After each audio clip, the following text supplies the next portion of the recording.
تو ای انسان نمیدانی که در دنیا نمیمانی. تو را آید چنین روزه که اندر گور مهمانی. کجا شد آدم و حوا، کجا شد نوح کشتیبان، که وقت بود در طوفان خدایش بود پشتیبان. کجا شد یوسف مصری، جمالش بود چو خورشیدی. زلیخا بانوی دربار، تمنا کرد از او زاری. کجا شد حضرت موسی، خدا داد معجزش عصا. بسا جنگید با فرعون، که غرقش کرد در دریا. در این دنیا سلیمان بود، که شاهی جن و دیوان بود. کجا شد عاقبت تختش، چو اندر روی او نابود. کجا شد آن حبیب الله، محمد ابن عبدالله.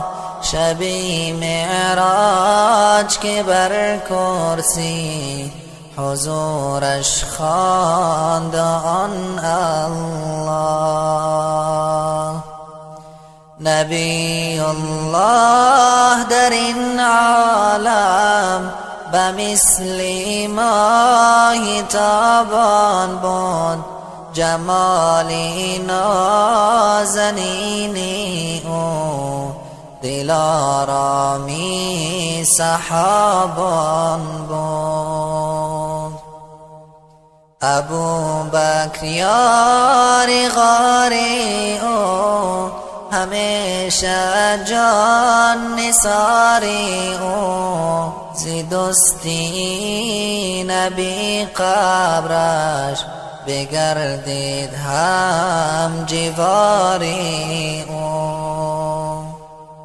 عمر مردی دلاور بود، نبی را یار و یاور بود. به هر امری که او می گفت، خدا از رأی او خوشنود. کجا عثمان بن عفان، که او بود جامع قرآن. سخی هم بود و ذی-النورین، بر اسلام کرد و احسان. علی داماد پیغمبر، که بود شیری خدا حیدر. علی مردی شجاعت بود، مسلط بود بر هر در. همه چون رفتگان رفتند، همه باری سفر بستند. بدیدم یک به یک دوستان، از این دنیا کجا رفتند. در این دنیا مخور بازی، چی نقشه ها تو می سازی. که عمرت 67 است، تو را دنیا دهد بازی. تو هم افسوس فراموشی که آبی مرگ می نوشی، از این ناز و از این نعمت تو آخر یا کفن پوشی. تو ای انسان نمیدانی که در دنیا نمیمانی، تو را آید چنین روزه که اندر گور مهمانی.